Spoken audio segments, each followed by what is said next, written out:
Hello बच्चों, करते हैं अपना चैप्टर स्टार्ट। चैप्टर का नाम है एप्लीकेशन ऑफ ट्रिग्नोमेट्री। एनसीईआरटी वाला पार्ट चल रहा है। अगला वाला जो वीडियो होगा वो आर डी शर्मा वाला पार्ट होगा। करते हैं question number 1 start. Question number 1 में बताया गया है कि अपना एक सर्कस के अंदर एक आर्टिस्ट जो है वो स्लाइड पे चल रहा है। क्या स्लाइड है अपनी, क्या लेंथ है उसकी, 20 मीटर्स दी हुई है।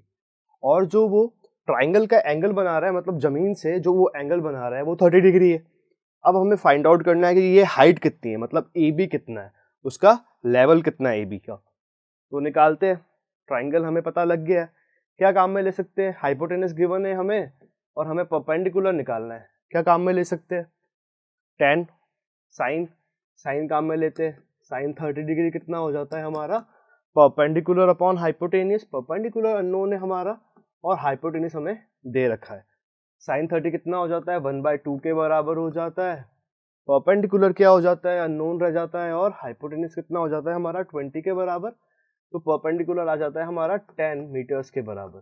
कितना आ जाता है हमारा, 10 मीटर्स के बराबर। तो हमें पता लग गया कि जो हाइट है बेसिकली ए बी जो है वो 10 मीटर्स के बराबर है। हाइट निकालनी थी हमें, हमने निकाल दी है। क्वेश्चन नंबर 2 पे चलते। क्वेश्चन नंबर 2 पे हमें ये बताया गया कि अगर एक ट्री जो है, माना जाता है कि मान लो कि एक ट्री है, इसको मैंने बोल दिया AC। क्या बोल दिया, AC। तो बिफोर स्टॉर्म की बात है, मतलब जब अपना आंधी आना स्टार्ट हुई है। क्वेश्चन नंबर 2 में बताया जा रहा है कि अब आंधी आई और इस ट्री का ब्रेकडाउन हो गया है। यहाँ से इस पॉइंट से उस ट्री का ब्रेकडाउन हो गया। इस पॉइंट को मैं B बोल देता हूँ। तो आफ्टर स्टॉर्म क्या दिख रहा है हमें कि भाई ग्राउंड से ये मेन पॉइंट जो है वो यहाँ पड़ा है A पॉइंट, फिर B पॉइंट यहाँ पे आ रहा है आपका और C पॉइंट आपका यहाँ पे। ये बताया गया है कि जो AC की दूरी है ना, जो top most part of the tree है, जमीन पे भिड़ने के बाद में जो दूरी है फुट ऑफ ट्री से उसकी, वो है 8 मीटर्स के बराबर। ठीक है। और एंगल दे दिया गया है कि जो एंगल क्रिएट कर रहा है उसका टॉप ऑफ द ट्री, जो जमीन पे टच होने के बाद में जो एंगल क्रिएट कर रहा है वो एंगल है हमारा 30 डिग्री। तो उसको अपन ने 30 डिग्री काउंट कर लिया। अब हमें फाइंड आउट करना है टोटल ट्री की हाइट, मतलब हमें AC फाइंड आउट करना है। फाइंड आउट करने का बड़ा आसान तरीका कि भाई परपेंडिकुलर और हाइपोटेनियस दोनों ही अननोन है आपके। ठीक है, परपेंडिकुलर और हाइपोटेनियस दोनों ही अननोन है आपके। आपको फाइंड आउट करना है क्या, आपको फाइंड आउट करना है कि H प्लस B कितना होता है, क्योंकि AC क्या है basically, H plus B hypotenuse plus perpendicular. तो सबसे पहले अपन यहाँ पे लगाते हैं 30 डिग्री, जो कि हो जाता है हमारा किसके बराबर, परपेंडिकुलर अपॉन बेस के बराबर। बेस हमें पता है कि वो 8 है और हमें ये नहीं पता कि हमारा परपेंडिकुलर क्या है। 1030 की वैल्यू हो जाती है हमारी 1/√3। पुट कर देते हैं इसको 1/√3 के बराबर, परपेंडिकुलर बाय 8। तो P की वैल्यू हो जाती है हमारी यहाँ पे 8/√3 मीटर्स के बराबर। कितनी आ जाती है, 8/√3 मीटर्स के बराबर। ये हो गई परपेंडिकुलर की बात। अब बात करते हैं बेस के बारे में और क्या अपने हाइपोटेनस के बारे में। हाइपोटेनस फाइंड आउट करना है, हमें परपेंडिकुलर पता है और हमें बेस पता है। तो साइन लगा देते हैं, sine 30 degree is equal to perpendicular upon hypotenuse. Sine 30 की वैल्यू क्या हो जाती है हमारी, 1/2 हो जाती है। तो हम पुट कर देंगे 1/2। परपेंडिकुलर हम ऑलरेडी निकाल चुके हैं, किसके बराबर आ रहा है, 8/√3 के बराबर आ रहा है। तो इसको लिख देते हैं 8/√3 इंटू H। क्रॉस मल्टीप्लाई कराया जाएगा तो हमारा यहाँ से आ जाएगा H इज इक्वल टू 16/√3। कितना आ गया, 16/√3।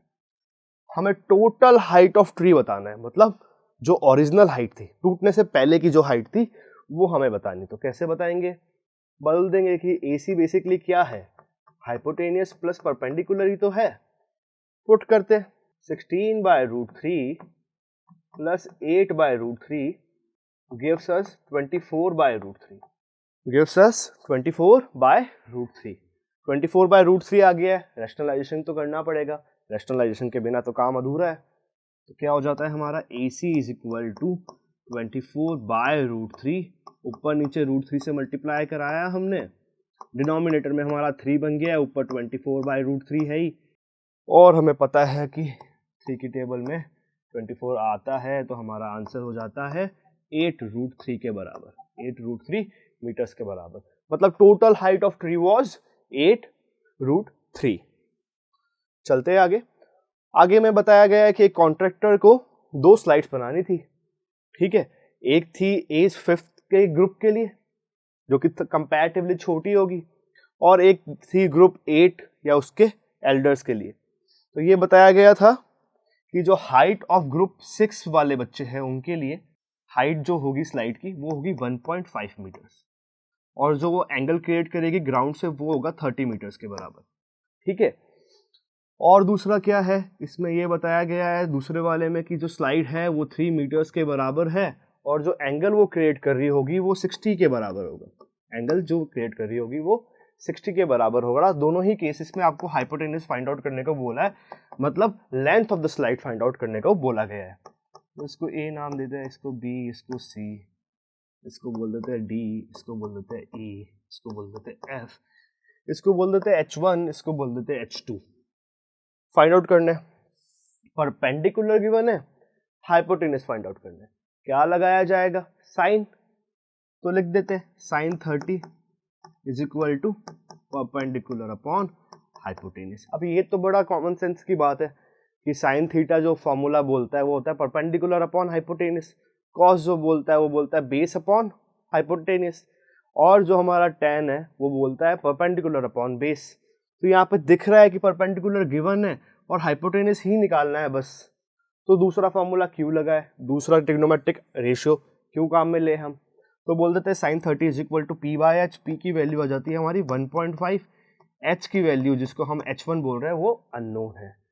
We know that sine 30 is equal to 1/2 1.5 into H1, तो H1 की वैल्यू यहाँ से हमें नजर आ रही है 3 मीटर्स के बराबर, मतलब the slide length is 3 metres. बात करते हैं दूसरे वाले केस के अंदर। दूसरे वाले केस के अंदर अपन वही बोलेंगे कि भाई sine 60 is equal to what, perpendicular upon hypotenuse, and the perpendicular here is of 3 meters, so we will put the 3 meters here. Hypotenuse is unknown and we are saying it at H2, तो हम यहाँ पे H2 लिख देंगे। बात करें sign 60, sign 60 कितना हो जाता है हमारा √3/2 के बराबर हो जाता है साइन 60, और साइन 60 की वैल्यू हम यहाँ पे पुट कर देते हैं कितनी, √3/2, और ये 3H2। क्रॉस मल्टीप्लिकेशन कराते हैं, आंसर निकालते हैं, H2 की वैल्यू आती दिख रही है हमें यहाँ पे 6/√3 के बराबर। ऑब्वियस सी बात है आंसर को अपन को रैशनलाइज करना ही पड़ेगा। जब हमें इसको रैशनलाइज कराया तो हमारी वैल्यू आती नजर आ रही है हमें 6 इंटू √3/3, 3 1 जा 3 की 2 जा 6। H2 की वैल्यू आ गई हमारी 2√3। कितनी आ गई है हमारी 2√3। चलते हैं क्वेश्चन नंबर 4 पे, जो हमारी दोनों ही स्लाइड की हाइट है। क्वेश्चन नंबर 3 की आ गई है, छोटे बच्चों के लिए जो स्लाइड की हाइट होगी वो होगी 3 मीटर्स, बड़े बच्चों के लिए जो स्लाइड की हाइट होगी वो होगी 2√3। √3 की वैल्यू पुट करना चाहो तो कर लीजिए, 1.73 होती है और आपका आंसर आ जाएगा। बात करते क्वेश्चन नंबर 4 की, क्या बोला जा रहा है, angle of elevation of top of a tower from a point on the ground is, अच्छा 30 which is 30 metre away from the foot of the tower is 30 degree, ठीक है। तो ये बोला जा रहा है कि टावर की जो हाइट है उसके फुट से, ठीक है, उसके फुट से, मतलब मैं यहाँ खड़ा हूँ और इसका एंगल ऑफ एलिवेशन बनता दिख रहा है मुझे 30 डिग्री के बराबर, और यहाँ से यहाँ तक की जो बेसिकली दूरी है वो कितने के बराबर है, 30 मीटर्स के बराबर। एक चीज हर समय ध्यान रखनी है, क्वेश्चन को 2 बार रीचेक कर लेना है। जो आपने ड्रॉ किया है उसके बाद में क्वेश्चन को वापस से देखना है पीछे जाके कि भाई कुछ गलत तो उतार नहीं लिया। हर बात का ध्यान रखा जाएगी। 30 और 30 मीटर्स मतलब सही है फुट ऑफ टावर से। चलो बता देते हैं, अब हाइट फाइंड आउट करनी है टावर की, मतलब हमें बेसिकली परपेंडिकुलर फाइंड आउट करना है इस ट्राइंगल का। निकालते हैं, कैसे निकालेंगे, परपेंडिकुलर अननोन है, बेस दिया हुआ है, बड़ा सा ऑब्वियस सा लग रहा है कि भाई परपेंडिकुलर अपॉन बेस किसका होता है, tan थीटा का होता है, तो हम tan थीटा का इस्तेमाल करेंगे यहाँ पे। tan theta is equal to perpendicular upon base, right. And theta हमें पता है कितने के बराबर दिया हुआ है, 30 डिग्री के बराबर दिया हुआ है, तो हम लिख देंगे tan 30 is equal to perpendicular and the base is of 30 metre. तो we will put it here. हमें पता है tan 30 की वैल्यू क्या हो जाती है, 1/√3 के बराबर हो जाती है, तो हम पुट कर लेंगे यहाँ पे 1/√3। और मुझे यहाँ पे परपेंडिकुलर नजर आता दिख रहा है कितने के बराबर, 30/√3 के बराबर। लिख लीजिए इसको, P is equal to 30/√3। Obviously बात है, आंसर जो है उसका डिनोमिनेटर में एक रूट वाली चीज बची हुई है, उसको रेशनलाइज करना ही पड़ेगा हमें। तो हमने √3 और √3 से मल्टीप्लाई करवा दिया है, तो ये हो गया 30√3/3, दैट गिव अस 10√3 मीटर्स। तो हमारी हाइट निकल गई है टावर की, जो कि आ रही है 10 × √3 मीटर्स के बराबर। चलते क्वेश्चन नंबर 5 के ऊपर। क्वेश्चन नंबर 5 में बताया गया है kite is flying at a height of 60 metres above the ground, मतलब 60 मीटर जो है वो ग्राउंड से ऊपर है, ठीक है। और उसके ऊपर एक स्ट्रिंग अटैच्ड है, ग्राउंड पे टाइड है वो, और 60 डिग्री बना रही है।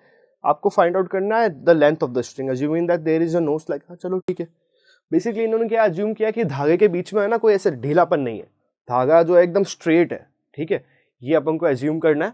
तो अपन ने बोला कि भाई चलो काइट यहाँ पे उड़ती दिख रही होगी हमें, ये काइट बना दी हमने, ग्राउंड से कितना ऊपर है, 60 मीटर्स ऊपर है, तो हमने ग्राउंड से बता दिया इसको भाई 60 मीटर्स ऊपर है, ग्राउंड बना लेते हैं। ग्राउंड से जब हम उसको देख रहे हैं तो एंगल भी बन रहा है 60 डिग्री के बराबर, तो एंगल भी 60 के बराबर बना लेते हैं, ठीक है। ये बना दिया हमने एंगल 60 के बराबर। अब फाइंड आउट करना है कि जो ये धागा है जिसमें बीच में अज्यूम कर रहे हैं कि अपन कोई भी ऐसे लैग नहीं है, मतलब ऐसे ढीला हुआ नहीं है, टाइट पड़ना हुआ है, तो उसकी लेंथ फाइंड आउट करनी है। मतलब बेसिकली हमें हाइपोटेनस निकालना है। क्वेश्चन को वापस रीचेक करना है हर बार, एक बार देख लेते हैं। 60 मीटर्स, एंगल 60, और हमें निकालना है टोटल लेंथ क्या है उसकी। तो भाई परपेंडिकुलर पता है, हाइपोटेनस निकालना है, बड़ा आसान सा फॉर्मूला बनता है, क्या है वो, sine theta is equal to perpendicular upon hypotenuse. एक ही चीज बनती आ रही है। थीटा हमारा 60 के बराबर है, पुट कर देते हैं sine 60 is equal to perpendicular upon hypotenuse. Perpendicular इस केस में आ रहा है हमारा 60 मीटर्स के बराबर, तो यहाँ पे 60 मीटर पुट कर देते हैं। हाइपोटेनस हमारा अननोन है। साइन 30 की बात करें तो साइन 30 हो जाता है √3/2 के बराबर 60 × h, क्रॉस मल्टीप्लाई कराते हैं, आंसर निकालते हैं, ठीक है। तो हमारा हाइपोटेनस हो जाता है 120/√3 के बराबर। आंसर में रेशनलाइजेशन करना जरूरी हो गया है, क्यों, क्योंकि डिनोमिनेटर में √3 बच रहा है, तो मैंने ऊपर नीचे दोनों ही तरफ √3 से मल्टीप्लाई कर दिया। डिनोमिनेटर में आ जाता है हमारा 3 और न्यूमरेटर में बचता है हमारा 20 × √3। काट पीट करते हैं तो ये आंसर आ जाता है हमारा 40√3 मीटर्स के बराबर। कितनी लेंथ जा रही है इसकी, 40√3 मीटर्स के बराबर जा रही है लेंथ। जो लेंथ ऑफ द स्ट्रिंग है वो है 40√3 मीटर्स के बराबर। तो इस क्वेश्चन में ये बताया गया है हमें, क्वेश्चन नंबर 6 में ये बताया गया है कि एक लड़का जो है वो 1.5 मीटर उसकी हाइट है, वो 30 मीटर टॉल बिल्डिंग पे देख रहा है। तो 30 मीटर टॉल बिल्डिंग को देखते हुए वो थोड़ा सा आगे बढ़ता है। पहले तो वो जहाँ पे खड़ा था वो 30 एंगल ऑफ एलिवेशन 30 डिग्री बना रहा था, थोड़ा सा आगे बढ़ा तो अपना एंगल बढ़ गया, क्योंकि उसको ज्यादा एंगल ऊपर देखना पड़ेगा, तो एंगल 60 हो गया। अब ये पूछना चाह रहे हैं कि फाइंड आउट करो कितनी दूरी उसने तय करी जिसकी वजह से अपने एंगल में शिफ्ट आया। यहाँ पे मैंने बना दिया है ऑलरेडी फिगर में ये बताया गया है कि ये 1.5 मीटर हाइट है इसकी, बच्चे की। यहाँ पे खड़ा है, ऊपर देख रहा है, 30 डिग्री बना रहा है, थोड़ा सा आगे बढ़ा, वापस से 60 डिग्री बना रहा है। इन दोनों के बीच की दूरी हमें निकालनी है। अब हाइट 30 मीटर तो पूरी टोटल है, तो बच्चे की हाइट जो है उसमें से सब्ट्रैक्ट कर लेंगे, वरना फिर ये ट्राइंगल जो बन रहा है वो बन ही नहीं पाएगा। तो इतनी हाइट जो है बच्चे की 1.5 मीटर्स, इस 30 में से हम सब्ट्रैक्ट कर देते हैं, ठीक है। तो हमारी जो नई हाइट आ जाती है वो आ जाती है 28.5, कितनी आ जाती है 28.5, ठीक है। 1.5 माइनस कर दिया 30 में से, क्या वैल्यू आ गई है हमारी 28.5, जो है वो हाइट आ चुकी है उस ट्राइंगल तक की, ठीक है, यहाँ तक की। अब अपन इस ट्राइंगल को काम में लेते हुए आगे बढ़ते हैं। नीचे वाला पार्ट भले ही आप चाहो तो रफ कर सकते हो, कोई दिक्कत ही नहीं है, उसका तो अब काम ही नहीं आएगा। चलो बढ़ते आगे, एक बड़ा ट्राइंगल एक छोटा ट्राइंगल है, दोनों तो लेते हुए सॉल्व करते हैं इसको। तो अपन बोल देते हैं इन ट्राइंगल बड़ा वाला ट्राइंगल क्या है, डी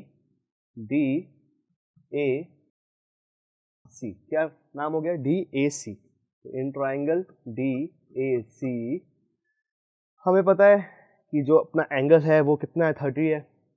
हमें पता है कि हमें परपेंडिकुलर पता है पर बेस नहीं पता है, बेस ही तो निकालना है हमें। तो क्या बोल देंगे हम, tan 30 degree is equal to 28.5, जो कि परपेंडिकुलर हो गया है हमारा। और बेस जो है वो हमारा अननोन है, बेस को हम क्या बोल सकते हैं, A B plus B C. क्या बोल दिया हमने, A B plus B C. हमें पता है tan 30 की वैल्यू कितनी आती है, 1/√3 आती है। हमने पुट कर दी यहाँ पे 1/√3 के बराबर 28.5 by A B plus B C. तो A B plus B C कितने के बराबर हो गया, 28.5 इंटू √3 के बराबर हो गया। इस इक्वेशन को बना के यहाँ पे लीव कर दो आप, और फिर अपन छोटे वाले ट्राइंगल की तरफ बढ़ते हैं आगे। ठीक है, अब छोटे वाले ट्राइंगल की तरफ बढ़ते हैं। छोटा वाला ट्राइंगल क्या हो गया हमारा, D B C.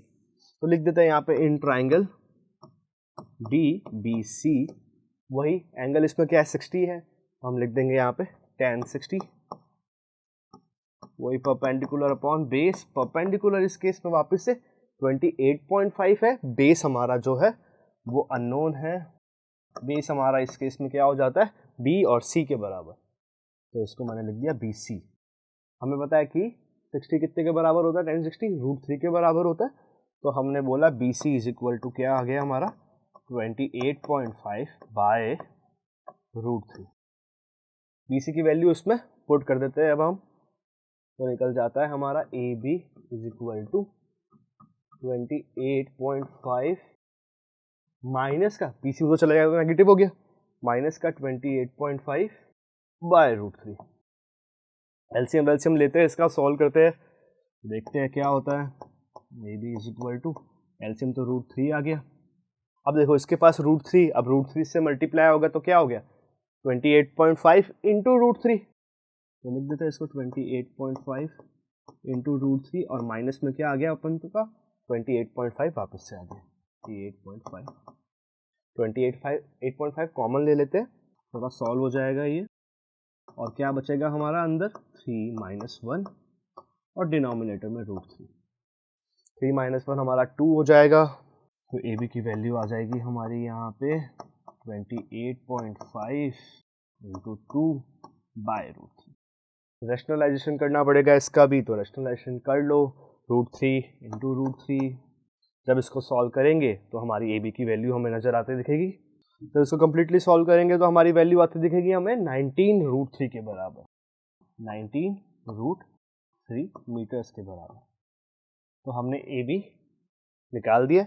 A B वो दूरी थी जो उसने आगे बढ़ते हुए एंगल इंक्रीज करवाते हुए दूरी तय करी। ठीक है, फुट की तरफ बढ़ाई। चलते हैं आगे और बात करते हैं क्वेश्चन नंबर 7 के बारे में। क्वेश्चन नंबर 7 में हमें ये समझाया गया है कि एक पॉइंट पे अगर अपन खड़े हैं, मतलब बोला गया है कि आप एक ग्राउंड पे खड़े हो और आप एंगल ऑफ एलिवेशन की तरफ देख रहे हो, मतलब ऊपर की तरफ देख रहे हो। आप एंगल ऑफ एलिवेशन का बेसिकली मतलब क्या होता है, जब आप ऊपर देख रहे हो तो एंगल ऑफ एलिवेशन उस ट्रांसमिशन टावर का बॉटम और उसके टॉप पे जो एंगल आ रहा है, तो बॉटम पे आ रहा है 45 डिग्री और अपने टॉप पे आ रहा है 60 डिग्री। ठीक है, कहने का मतलब ये है कि अपनी एक बिल्डिंग है, बिल्डिंग के ऊपर ट्रांसमिशन टावर है, जमीन पे आप खड़े हो, ट्रांसमिशन टावर के बॉटम और ट्रांसमिशन टावर के टॉप पे आप देख रहे हो। जब आप बॉटम पे देख रहे हो तो 45 डिग्री का एंगल बना रहे हो, एंगल ऑफ एलिवेशन, और जब आप उसके टॉप पे देख रहे हो तो आप बना रहे हो एंगल 60। ठीक है, वही चीज हम यहाँ पे ड्रॉ कर लेते हैं एक बार। सबसे पहले तो ग्राउंड ड्रॉ कर लिया हमने, एक स्ट्रेट लाइन। ठीक है, और हम यहाँ पे स्टे है, हम यहाँ पे यहाँ से देख रहे हैं। हमारी बिल्डिंग हम यहाँ बना लेते हैं, ये हमारी हो गई बिल्डिंग। ठीक है, ये हमारी हमने बना ली बिल्डिंग। ठीक है, और बिल्डिंग के टॉप पे क्या है, हमारा ट्रांसमिशन टावर लगा हुआ है, तो हमने यहाँ पे ट्रांसमिटर टावर को ड्रॉ कर लिया। ट्रांसमिशन टावर का जो बॉटम है वो ये है और जो टॉप है वो बेसिकली ये है। तो आप यहाँ से जब देखते हो, इस पॉइंट से जब आप ऊपर की तरफ देखते हो उसके बॉटम पे, तो आपका एंगल क्रिएट होता है एंगल 45 डिग्री, और जब आप इसी पॉइंट से उसके टॉप का एंगल ऑफ एलिवेशन देखते हो तो आपका बन जाता है एंगल 60 डिग्री। आपको दिख रहा है यहाँ पे दो ट्रायंगल का फॉर्मेशन हुआ है, एक एंगल 45 के साथ में, एक एंगल 60 के साथ में। दोनों ट्रायंगल के लिए अपन इसका नाम दे देते हैं, ट्रायंगल्स के नाम दे देते हैं। इसको ए बोल दिया हमने, तो ये बी हो जाएगा, ये सी हो जाएगा, और ये जो पॉइंट है इसको हम डी बोल देते हैं। छोटा वाला ट्रायंगल हमें दिख रहा है यहाँ पे, क्या बनाता दिख रहा है, डी बी सी। ठीक है, क्या बन रहा है, डी बी सी। छोटे वाले ट्रायंगल को काम में लेते हुए अपन पहले इसका बेस निकाल लेते हैं, जो कि हो जाएगा हमारे डी सी के बराबर, जो हो जाएगा हमारे डी सी के बराबर। तो बोलते हैं in triangle what, D B C हमारा tan 45 किसके बराबर हो जाता है, परपेंडिकुलर अपॉन बेस के बराबर हो जाता है, हमें पता है। तो यहाँ पे लिख देंगे हम परपेंडिकुलर अपॉन बेस। tan 45 की वैल्यू हमें पता है 1 के बराबर होती है, 1 पुट ऑन किया। परपेंडिकुलर की बात करें तो हमें पता है कि height of the building is 20, given है ये हमें, हाइट ऑफ द बिल्डिंग कितनी है, 20 के बराबर है। तो हमने यहाँ पे पुट कर दिया 20 मीटर्स। बेस जो कि BC के बराबर है और हमारा अननोन है, उसी को फाइंड आउट करना है। तो यहाँ पे आ गया हमारा BC। तो मतलब बेसिकली BC जो 1 से मल्टीप्लाई होके क्या हो जाएगा, BC is equal to 20 metres. कितना आ गया BC अपना, 20 मीटर्स के बराबर आ गया है। अब बड़े वाले ट्रायंगल की बात करते हुए चलते हैं आगे, और ट्रांसमिशन टावर की जो हाइट है वो फाइंड आउट करनी है हमें। इस केस में हम उसको x बोल देते हैं थोड़ी देर के लिए, इससे काम हमारा थोड़ा सा आसान हो जाए। बात करते हैं इन ट्रायंगल ABC, बी के ऊपर एंगल बन रहा है, कितने का बन रहा है, 60 का बन रहा है। बड़ा वाला ट्रायंगल काम में ले रहे हैं, तो बोल देते हैं हम tan 60 is equal to what, perpendicular upon base, perpendicular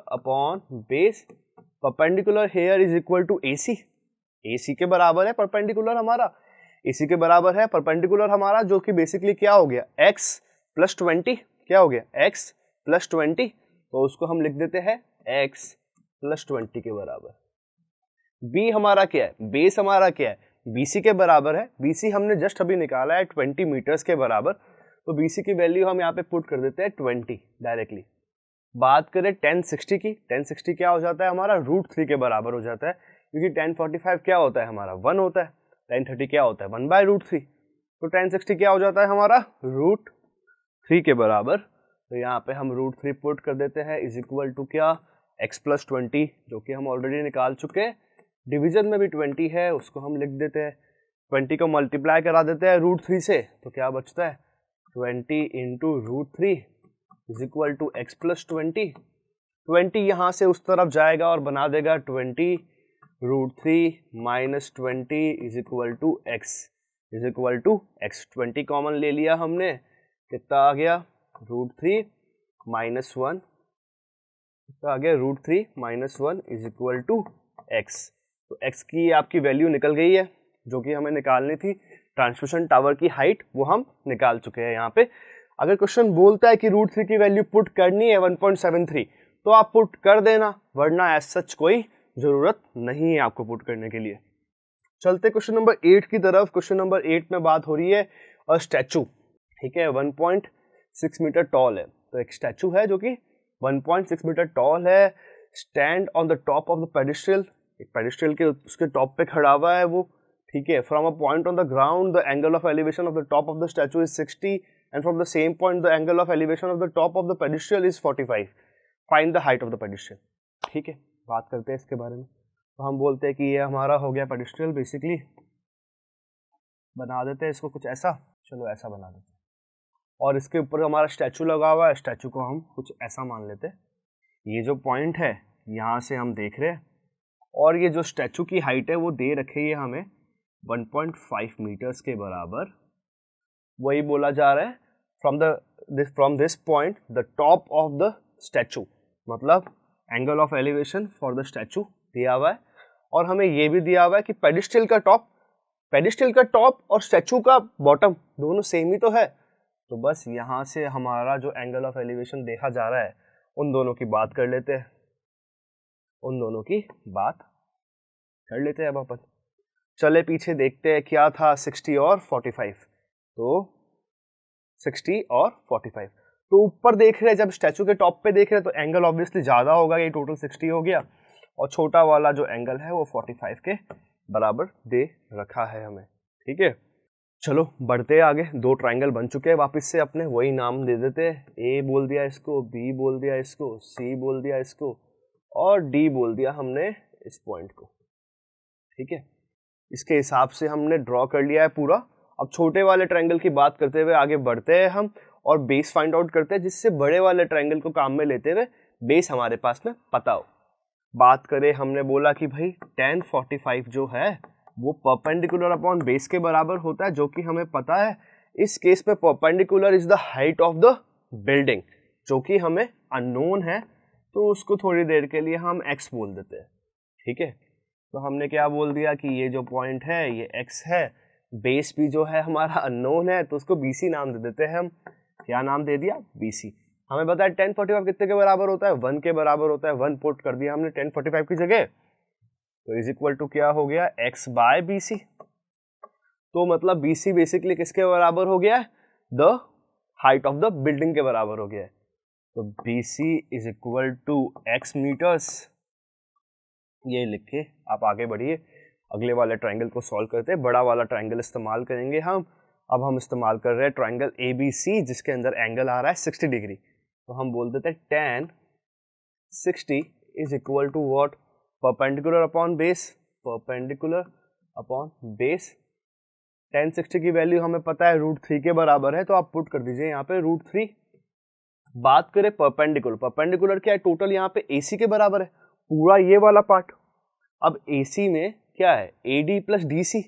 AD कितने के बराबर है? 1.5, और DC कितने के बराबर है? x के बराबर। तो हम क्या करेंगे? 1.5 प्लस x लिख देंगे इसकी जगह, 1.5 प्लस x लिख दिया। बात करें B की, B क्या है? बेसिकली BC के बराबर है। BC क्या है? x के बराबर है, तो डायरेक्टली B की जगह में x पुट कर देता हूँ। क्या पुट कर दिया मैंने? x पुट कर दिया। मल्टीप्लाई कराते हैं, x को उधर भेजते हैं, क्या हो जाएगा हमारा? √3 into x is equal to 1.5 plus x. X को इस तरफ भेजते हैं, तो वैल्यू क्या हो जाएगी? √3 into x minus x is equal to 1.5। X common ले लो, एक्स कॉमन ले लेते तो वैल्यू हो जाती है √3 माइनस 1 इज इक्वल टू 1.5, और x की वैल्यू हमारी यहाँ से आ जाती है 1.5 बाय √3 माइनस 1। एक्स की वैल्यू क्या आ गई? 1.5 बाय √3 माइनस 1। और जैसा कि हमें पता है कि डिनोमिनेटर में हम रूट्स की वैल्यू नहीं छोड़ सकते हैं, तो हमने ऊपर नीचे क्या किया? √3 प्लस 1 बाय √3 प्लस 1 से इसको रैशनलाइज करा दिया। डिनोमिनेटर में a minus B into A plus B वाली आइडेंटिटी बनती है, जो कि हमारी बन जाती है a square minus B square. मतलब √3 का स्क्वायर इज 3 और 1 का स्क्वायर इज 1, मतलब क्या हो गया? 3 माइनस 1। तो डिनोमिनेटर में आ जाता है हमारा 2, और न्यूमरेटर में बच जाता है हमारा 1.5 इंटू √3 प्लस 1। सॉल्व करना चाहो तो आगे इसको और सॉल्व कर लो, वरना आप यहाँ पे इसको लीव कर सकते हैं। ठीक है, आगे बढ़ते हैं, अगला वाला क्वेश्चन करते हैं। हाँ, तो क्वेश्चन नंबर 8 की तरफ अपन बढ़े थे। इसमें हल्का सा एक फॉल्ट आ गया है, ये 1.6 था, अपन ने यहाँ पे 1.5 इस्तेमाल कर लिया है। इसको 1.6 बना देना। ठीक है, 1.6 है, बाकी सब कुछ सही है इसके अंदर। अब इसको आप डिवाइड भी कर सकते हैं, क्या हो जाएगा? 2 से जब 1.6 को हटाएंगे तो 0.8 हो जाएगा। 0.8 इंटू √3 प्लस 1 मीटर्स।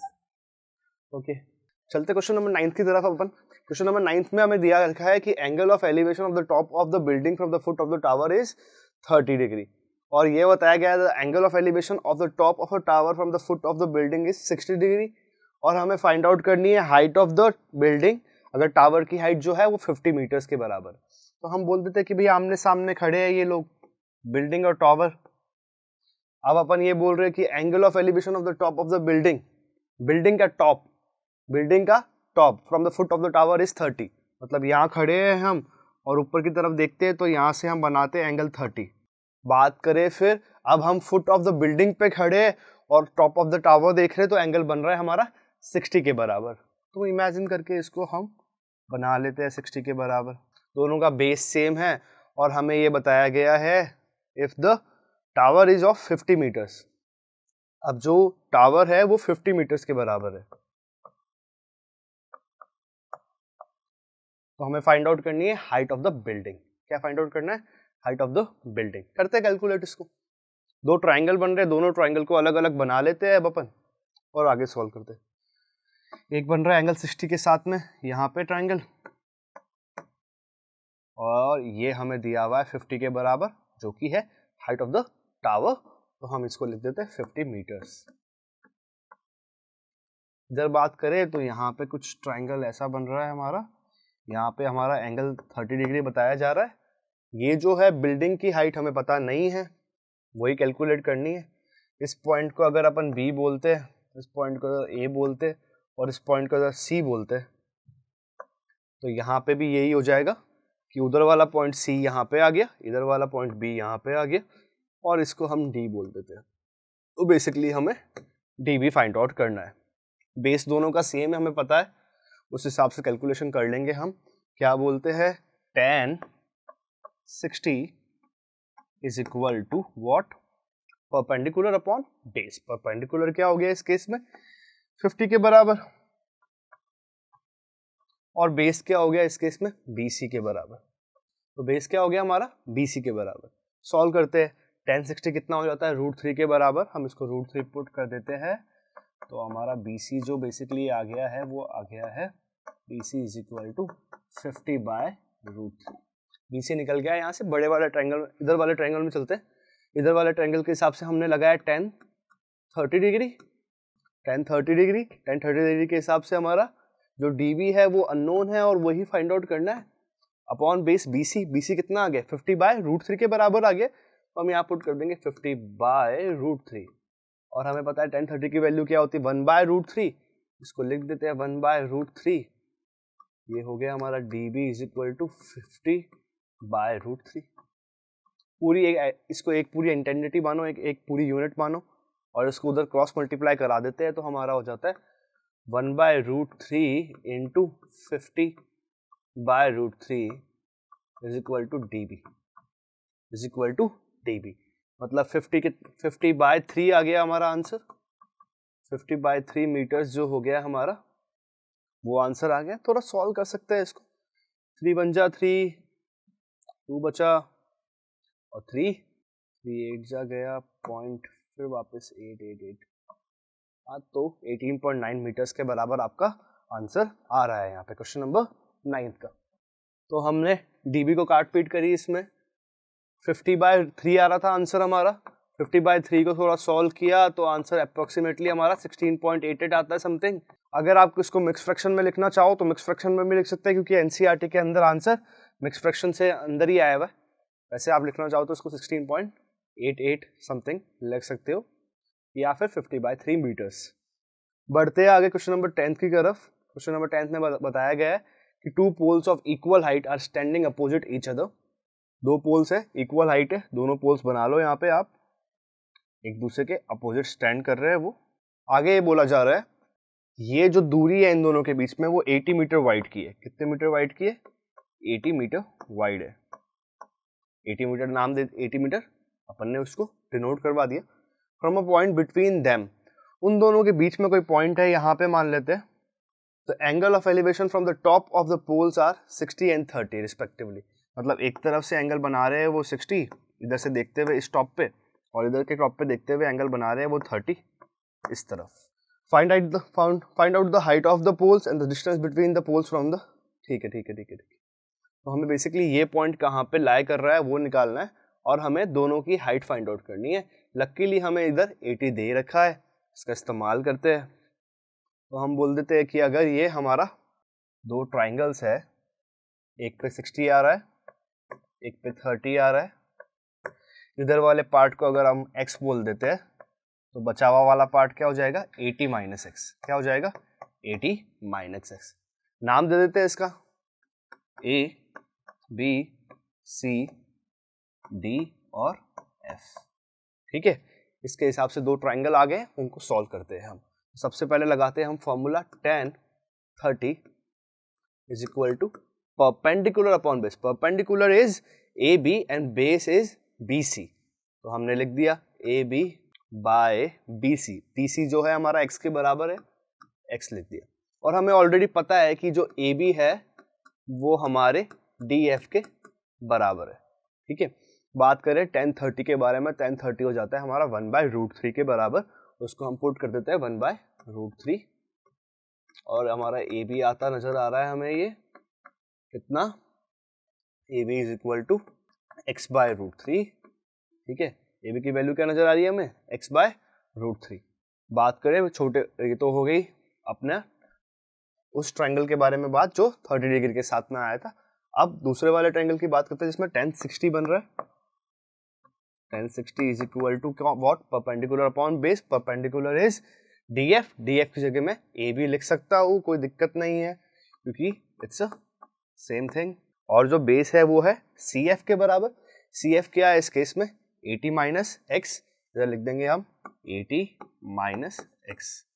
बात करें tan 60 की, तो tan 60 किसके बराबर होता है, हमें पता है वो √3 के बराबर होता है, तो हम इसको √3 पुट कर देते हैं और हमारे ए बी की वैल्यू जो है वहां से, ए बी की जो वैल्यू आई है उसको भी यहाँ पे पुट कर देते हैं। ए बी की वैल्यू क्या है, x/√3, x/√3। क्रॉस मल्टीप्लाई कराते हैं और आंसर निकालते हैं। क्रॉस मल्टीप्लाई कराया गया तो √3 into √3 is 3, right. √3 into √3 is 3, तो हो जाएगा हमारा 3 into 80 minus x is equal to x. अंदर ब्रैकेट्स के अंदर भेजो 3 को और सॉल्व करो। 8 बन जाए 8 2 16 8 जा 24, तो 24 240 minus 3x is equal to x, मतलब 240 is equal to 4x, right. तो यहाँ पे आ जाएगा हमारा 240 इज इक्वल टू 4x, क्योंकि यहाँ से 3x उस तरफ जाएगा तो हो जाएगा पॉजिटिव और x plus 3x is equal to 4x, तो 240/4 हो जाएगा ये x के बराबर। सॉल्व करेंगे तो क्या हो गया हमारा पहला 120/2 इज इक्वल टू x और 60 is equal to x value आती हमें नजर आ रही है।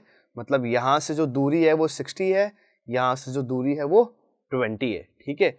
ये आ गया हमारा x, मतलब basically the distance from the point of the pole, जहां से वो दूरी है। तो यहाँ से कितने हो गई 60 और यहाँ से देखा जाए तो बची 20, ठीक है। बात करें ए बी की, तो ए बी क्या हो जाता है हमारा, A B is equal to 60/√3 हो जाता है। यहाँ पे वैल्यू पुट कर दी मैंने x की, ठीक है। इसलिए 60/√3 ऑब्वियसली अपन को इसको रेशनलाइज कराना पड़ेगा, √3/√3 दैट विल गिव अस 60, √3/3, 3 की टेबल से 2 हटाया तो ये हो गया 20√3। क्या हो गया हमारा 20√3 मीटर्स। तो हमारी निकल दी है height of the poles also. Height of the pole are 20√3, दोनों जो पोल्स है उनकी हाइट है 20√3। बीच की जो दूरी है टोटल 80 है। यहाँ से नापे कहाँ पे खड़ा था वो, तो वो 60 हो जाता है, यहाँ से यहाँ तक नापे तो वो 20 हो जाता है। क्लियर। चलते क्वेश्चन नंबर 11 की तरफ। क्वेश्चन नंबर 11 में फिगर है अपना 9.12, जो कि अपन ने एनसीईआरटी वाला फिगर ही काम में लेना है, इसको सॉल्व करना। हाँ, तो चलते क्वेश्चन नंबर 11 में। क्वेश्चन नंबर 11 में ये बोला गया है कि एक TV tower stand vertically on a bank of the canal from a point of the bank directly opposite to the tower. Angle of elevation of the top of the tower is 60 and from the another point 20 away from the point on the line joining the point to the foot of the tower. The angle of elevation of the top of the tower is 30. ठीक है, okay. तो अपन को ये figure दे रखा है, इसको figure 9.12 नाम दिया है एनसीईआरटी ने। फिगर में ये पूछा जा रहा है कि आपका ये टावर है, आप यहाँ से देख रहे हो तो एंगल 30 बन रहा है, यहाँ से देख रहे हो तो एंगल 60 बन रहा है, ठीक है। और वो आपसे बोल रहा है कि यहाँ से आपकी कैनाल फ्लो हो रही है BC, जो BC है उसमें से एक कैनाल फ्लो हो रही है। कैनाल की विड्थ निकालनी है आपको, मतलब BC निकालना है आपको, और unknown the height of the tower निकाल रहे, टीवी टावर की हाइट निकालनी है आपको, AB निकालना है आपको। वही दो ट्राइंगल्स है, वही सेम काम करना है, उसी को सॉल्व करना है। BC को मैं x बोल देता हूँ और AB को मैं H बोल देता हूँ। दो ट्राइंगल बनते नजर आ रहे हैं आपको, एक छोटा ट्राइंगल है, एक बड़ा ट्राइंगल है, ठीक है। तो अपन बोल देते हैं कि ट्राइंगल, इसका नाम है A। इन ट्राइंगल ABC, छोटे वाले ट्राइंगल का इस्तेमाल कर रहे हैं हम जिसमें एंगल 60 आ रहा है। तो वहां पे बोल देते हैं हम tan 60 is equal to perpendicular upon base. Perpendicular इस केस में AB है, AB को मैंने H बोल दिया है, तो परपेंडिकुलर मैंने लिख दिया H बाय बेस। बेस हमारा यहाँ पे BC है, इसको मैंने X बोल दिया है। बात करें tan 60 की, tan 60 कितना हो जाता है हमारा √3 के बराबर हो जाता है। तो हम tan 60 की वैल्यू √3 जब पुट करते हैं तो हमारी H की वैल्यू क्या आ जाती है, हमारी H की वैल्यू आ जाती है √3 इंटू एक्स, और हमारी X की वैल्यू आ जाती है H बाय √3। दोनों के टर्म्स में मैंने आंसर लिख दिया है, जिससे यहाँ पे जब जो भी निकाले अपन हमारे लिए थोड़ा आराम हो जाए। ठीक है, यहाँ पे नोट डाउन करा दिया है मैंने।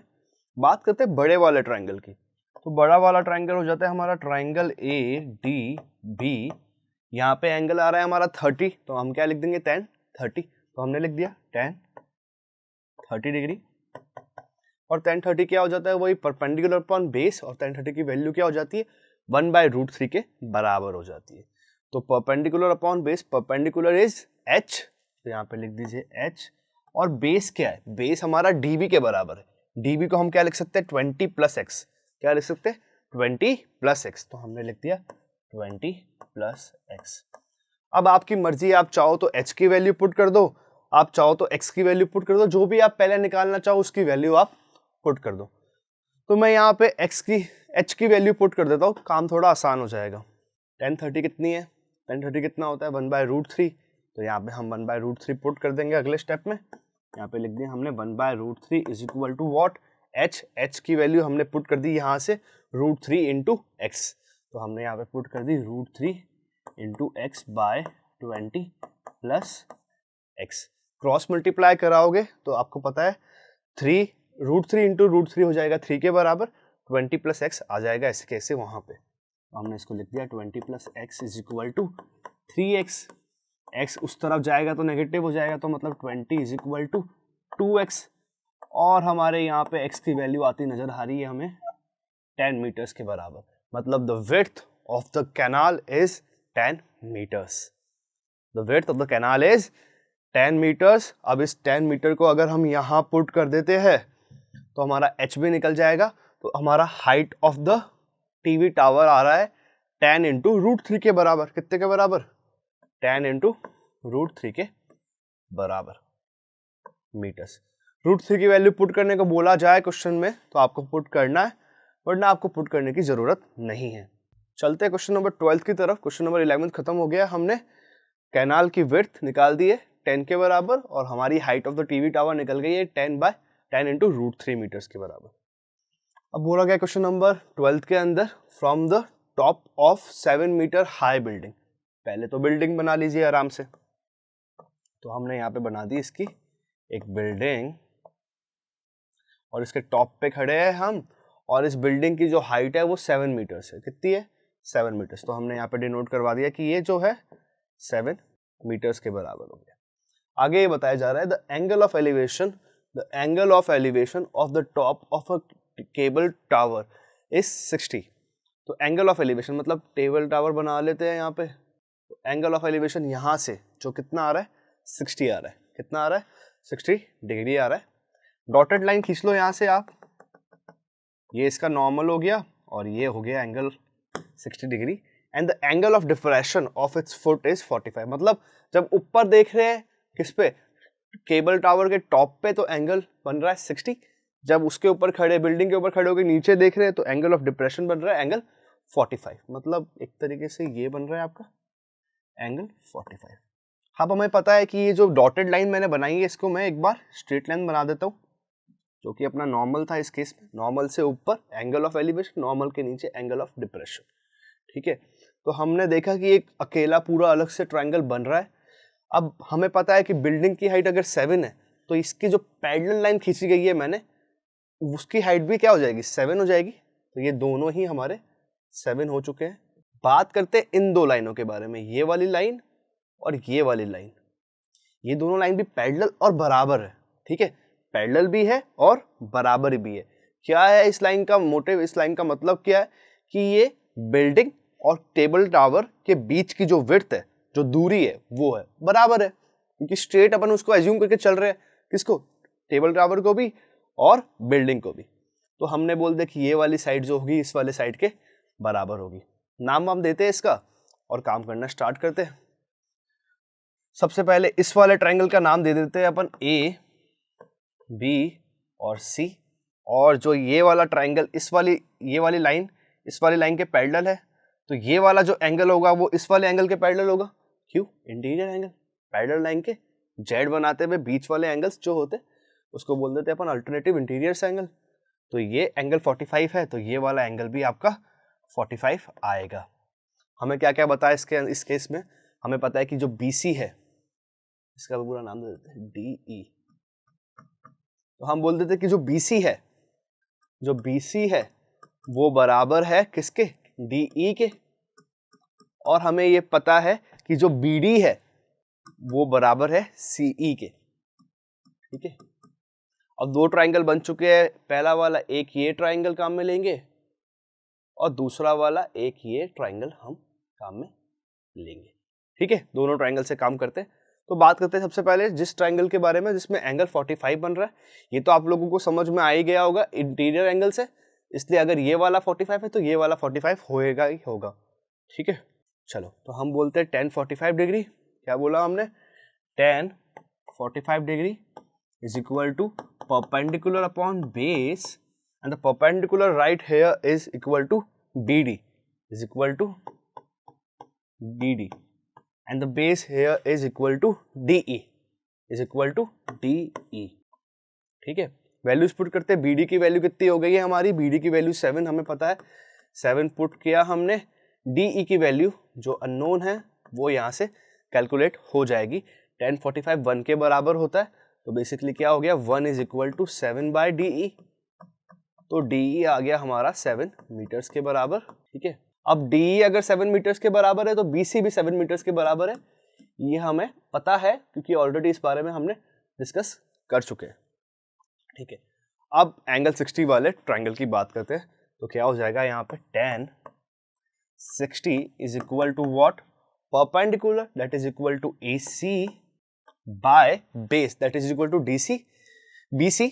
और BC और DE बराबर है और वो दोनों ही 7 मीटर्स के बराबर है। तो मैंने डायरेक्टली यहाँ पे 7 पुट कर दिया है। और हमें पता है tan 60 कितने के बराबर होता है? √3 के बराबर होता है। तो क्या हो गया ये हमारा? √3 is equal to AC by 7, that means that AC is equal to 7√3 metres.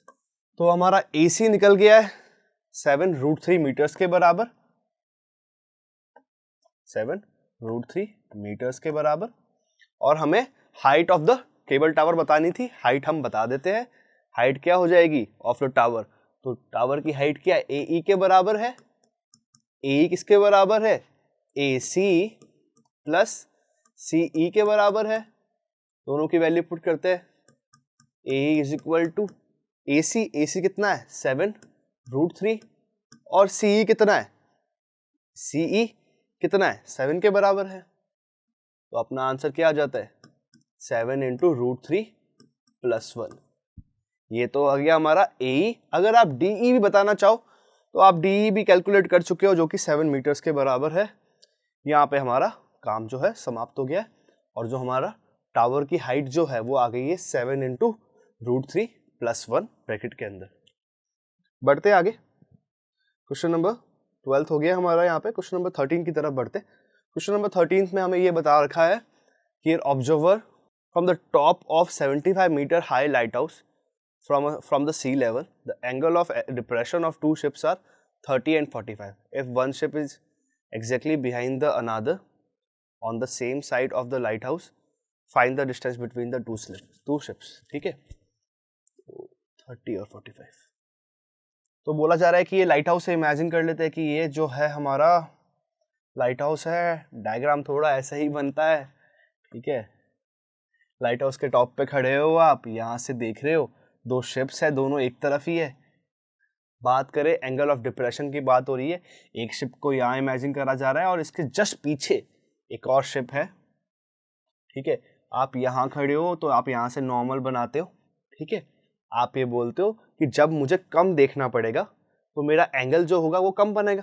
अगर मेरा आंखें यहाँ पे एकदम 90 पे और मैं अगर नीचे देख रहा हूँ और कम कम एंगल बन रहा है मेरा, मतलब जो शिप दूर है उसमें एंगल कम बनेगा, जो शिप मेरे कंपैरेटिवली पास है वहां पे ज्यादा एंगल बनेगा, नॉर्मल के हिसाब से ज्यादा एंगल क्रिएट होगा। तो जो एंगल 30 वाला पार्ट है वो ये होगा, जो दूर है शिप, जिसको देखने के लिए मुझे अपना सिर नहीं झुकाना पड़ रहा है, तो ये वाला पार्ट हो जाएगा हमारा 30, और दूसरा वाला जो अपनी शिप है वो हो जाएगी 45, क्योंकि उसको देखने के लिए मुझे ज्यादा अपने नेक को नीचे करना पड़ा, मतलब एंगल ऑफ डिप्रेशन ज्यादा बनाना पड़ा। ठीक है, तो ये वाली जो शिप है वो हो गई है हमारी 30, और ये वाली जो शिप है वो हो गई है हमारी 45 डिग्री की। अब ये जो नॉर्मल लाइन जो है वो सी लेवल या फिर जो ग्राउंड जो है उसके पैरेलल है, तो अब वही एंगल ऑफ इंटीरियर है ना, या इंटीरियर एंगल्स है ना, जब पैरेलल लाइंस के बीच वाले जेड जो बनता है, ये जेड बन रहा है। ठीक है, ये वाला जो लाइन है, ये वाला जो एंगल है वो इस एंगल के बराबर, ये एंगल 30 हो गया, और ये वाला जो एंगल है 45 वो इसके बराबर, मतलब ये 45 डिग्री हो गया है। और हमें पता है कि बिल्डिंग की हाइट जो है वो 75 मीटर्स के बराबर है, तो इसको यहाँ पे डिनोट करवा देते हैं 75 मीटर्स के बराबर। एक बार रीचेक कर लेते हैं क्वेश्चन को। 75 मीटर, ओके 30 45, ओके 30 एंड 45। नाम दे देते हैं इस ट्रायंगल का, इस ट्रायंगल का नाम दे दिया हमने, ए यहाँ पे, बी यहाँ पे, ये पॉइंट सी और ये पॉइंट बी। तो इन दोनों के बीच में जितनी दूरी है, मतलब हमें सीडी निकालना है बेसिकली। निकाल लेते हैं, दो छोटे, एक छोटा ट्रायंगल एक बड़ा ट्रायंगल, उसका इस्तेमाल करते और वैल्यू फाइंड आउट करते हैं। हम बोलते हैं in triangle A B D, तो यहाँ पे मैंने बोला in triangle A B D tan 30, मतलब बड़ा वाला ट्रायंगल की बात कर रहा हूं मैं, tan 30 is equal to perpendicular, that is we know that कि वो 75 के बराबर है, बाय बेस। तो बेस बेसिकली क्या है, BC प्लस CD, तो मैं इसको ऐसे लिख देता हूं, BC प्लस CD। और हमें पता है कि tan 30 जो होता है वो 1/√3 के बराबर होता है, तो 1/√3 यहाँ पे पुट कर देते हैं हम, तो ये हो गया हमारा 1/√3 is equal to 75 by BC plus CD। ठीक है, तो BC प्लस CD कितने के बराबर आ गया, 75 इंटू √3 के बराबर आ गया बच्चा, है ना। तो BC plus CD is equal to 75 √3, right. अब अपन यहां से छोटे वाले ट्राइंगल से जो है हम BC की वैल्यू फाइंड आउट कर सकते हैं, फाइंड आउट करते हैं। तो बोलते हैं इन ट्राइंगल ADC, क्या बोला हमने, इन ट्राइंगल ADC या ABC, sorry, in triangle ABC हम बोलेंगे tan 45 degree is equal to perpendicular upon base, perpendicular here is equal to 75 and the base is equal to BC। हमें पता है कि tan 45 1 के बराबर हो जाता है, तो हमें दिख रहा है यहाँ से कि BC जो है डायरेक्टली 75 के बराबर आ रहा है, 75 मीटर्स के बराबर आ रहा है। BC की वैल्यू उधर पुट करने से हमारा काम जो है वो आसान हो जाएगा और सॉल्व हो जाएगा, क्वेश्चन आ जाएगा। तो BC की वैल्यू 75 पुट करी, 75 plus CD is equal to 75 into √3। 75 यहाँ से वहां जाएगा तो नेगेटिव हो जाएगा, और CD की वैल्यू नजर आती लग जाएगी हमें, 75 इंटू √3 माइनस 75 को कॉमन ले लीजिए आप, तो आपका आ जाएगा √3 माइनस 1 मीटर्स। तो क्या आंसर आ गया, CD is equal to 75 into √3 minus 1 metres. ठीक है, क्वेश्चन नंबर 13 यहाँ समाप्त हो गया है। दोनों शिप की दूरी, शिप C और शिप D के बीच की दूरी जो है, तो वो CD दूरी हमने निकाल दी है, वो है 75 इंटू √3 माइनस 1। 13th हो गया हमारा, और 14 पे बढ़ रहे हैं अब अपन। क्वेश्चन नंबर 14 की तरफ बढ़ते हैं। तो इसमें बताया जा रहा है कि एक 1.2 मीटर टॉल लड़की बलून को मूव करते हुए देख रही है। तो बलून जो है वो हॉरिजॉन्टली आगे बढ़ रहा है, अपने ऐसे इस तरफ आगे आ रहा है, और अपना height of the total balloon से जमीन तक की जो हाइट है वो 88.2 है। ठीक है, और एंगल ऑफ एलिवेशन बन रहा है हमारा लड़की का 60 पहले, मतलब आगे आने के बाद में after some time the angle of elevation reduce to 30, find the distance between the balloon travel. तो बेसिकली इसको समझा जाए तो ये है कि बलून मेरा यहाँ पे है और इसकी जमीन से दूरी, मतलब यहाँ पे जो दूरी है जमीन से वो है 88.2। माना जाता है कि लड़की की हाइट जो है वो 1.2 मीटर है। अब क्या हो रहा है कि ये यहाँ से बलून आगे बढ़ रहा है, तो एंगल ऑफ एलिवेशन ऑब्वियसली यहाँ पे ज्यादा, देखो पास में है जब मुझे ऊपर ज्यादा देखना पड़ रहा है, और जैसे ही आगे बढ़ा बलून तो मेरी जो गर्दन है वो थोड़ी नीचे हो गई, मतलब एंगल ऑफ एलिवेशन कंपैरेटिवली कम हो गया। तो यही बताया जा रहा है। ड्रॉ कर लेते हैं पहले फिगर, फिर आगे बात करते हैं। तो हमने बोला कि यहाँ पे एक लड़की खड़ी है, ठीक है, और जो बलून है उसको देख रही है। बलून हम यहाँ बना लेते हैं ऐसे, ठीक है। यहाँ से जो उसका एंगल ऑफ एलिवेशन था वो मान लेते हैं 60 के बराबर है, बताया गया है वो तो वैसे हमें। और फिर बलून थोड़ा आगे बढ़ता है हॉरिजॉन्टली, यहाँ पे आता है, और हमारा जो एंगल ऑफ एलिवेशन है वो हो जाता है 30 के बराबर। कितने के बराबर? 30 के बराबर। और बलून की हाइट ग्राउंड से जो है वो है 88.2। अब सोचने वाली बात यह है कि लड़की की जो हाइट है उसकी आंखों के हिसाब से वो अपना ट्रायंगल्स बन रहे हैं। तो इसकी हाइट अगर 1.2 है जो कि दे रखी है, तो वो 1.2 टोटल हाइट में से सब्ट्रैक्ट हो जाएगा, क्योंकि ग्राउंड से मान रहे हैं ना, पर लड़की की आंखों के हिसाब से माने तो 1.2 तो कैंसिल आउट होना चाहिए। तो इतना इतना पार्ट 1.2 है, तो अपन इसमें से 1.2 हटवा लेंगे तो हमारा बचेगा 87 मीटर्स। बलून की हाइट यहाँ से फ्रॉम द आई के नॉर्मल से बलून की जो दूरी है वो 87 मीटर्स है, ठीक है। दो ट्रायंगल बनते नजर आ रहे हैं, एक ट्रायंगल में एंगल 60 आ रहा है और एक ट्रायंगल में हमारा एंगल 30 आ रहा है। दोनों का इस्तेमाल करा जाएगा और दोनों से क्वेश्चन को सॉल्व कराया जाएगा, ठीक है। करते हैं छोटा वाला ट्रायंगल पहले इस्तेमाल करते हैं हम। और हमें ये भी पता है कि जो AC है, जो यहाँ पे AC है वो यहाँ पे DE के बराबर है। Height of the balloon is the same, निकालते हैं। और हमें निकालना है CE की दूरी, और हमें ये भी पता है कि जो CE है वो बराबर है AD के। हमें CE फाइंड आउट करना है, यही फाइंड आउट करना है हमें। करते हैं। सबसे पहले ट्रायंगल की बात करते हैं। In triangle ABC, triangle ABC की बात करी, वही tan 60, तो बोल देंगे कि tan 60 is equal to perpendicular, that is equal to AC by base, that is equal to BC। दोनों ही पता नहीं है हमें, दोनों ही निकालना है एक तरीके से। मतलब AC तो पता है, हाइट तो पता ही है हमें कितनी है, 87 के बराबर है। tan 60 हमारी √3 के बराबर हो जाती है। BC हमारा अननोन है, निकाल लेते हैं। BC हमारा अननोन है, उसको निकाल लेते हैं। AC क्या हो गया हमारा? 87 के बराबर हो गया। तो BC की वैल्यू यहाँ से हमें नजर आती दिख रही है 87 बाय √3 मीटर्स के बराबर। अब बड़े वाले ट्रायंगल की बात करते हैं। In triangle DBE, in triangle DBE tan 30 is equal to perpendicular is equal to 87 by base. जो बेस हमारा बेसिकली क्या है? BE है। अब BE को मैं क्या लिख सकता हूँ भाई? BE को मैं लिख सकता हूँ BC प्लस CE। BE को मैं क्या लिख सकता हूँ? BC plus CE। ये हम लिख सकते हैं, इसको क्या लिख सकते हैं? BC प्लस CE लिख सकते हैं इसको हम आराम से। तो इसको हम पुट कर देंगे। tan 30 की वैल्यू होती है 1 by √3 is equal to 87 by BC plus CE। हमने इसको लिख दिया BC plus CE। Cross multiply करा दो पहले, फिर सॉल्व करते हैं। क्रॉस मल्टीप्लाई कराया तो BC plus CE is equal to 87 √3 के बराबर आया। BC की वैल्यू वहां से निकाल के इसमें पुट करते हैं तो CE की वैल्यू निकल जाएगी। CE हमारी दोनों बलून के बीच की दूरी है, मतलब पहले वाले और आफ्टर, तो दोनों के बीच की दूरी है, ठीक है। दोनों के बीच की दूरी है। हमें पता है कि BC plus CE is equal to 87 into √3 आ गया है। BC की वैल्यू वहां से हमें पता है कि 87 बाय √3 है। वैल्यू पुट करी हमने 87 by √3 plus CE is equal to 87 √3। Okay, अब अपन ने क्या बोला? CE कितने के बराबर हो गया है हमारा? 87 √3 माइनस 87 बाय √3।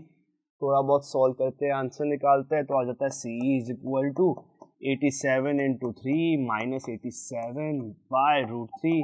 87 कॉमन ले लेते हैं अगर अपन, तो CE की वैल्यू नजर आती दिख रही है हमें 87 इंटू में आ जाता है हमारा √3, इंटू में आ जाता है 3 माइनस 1 बाय √3, जो कि हो जाता है 87 इंटू 2 बाय √3।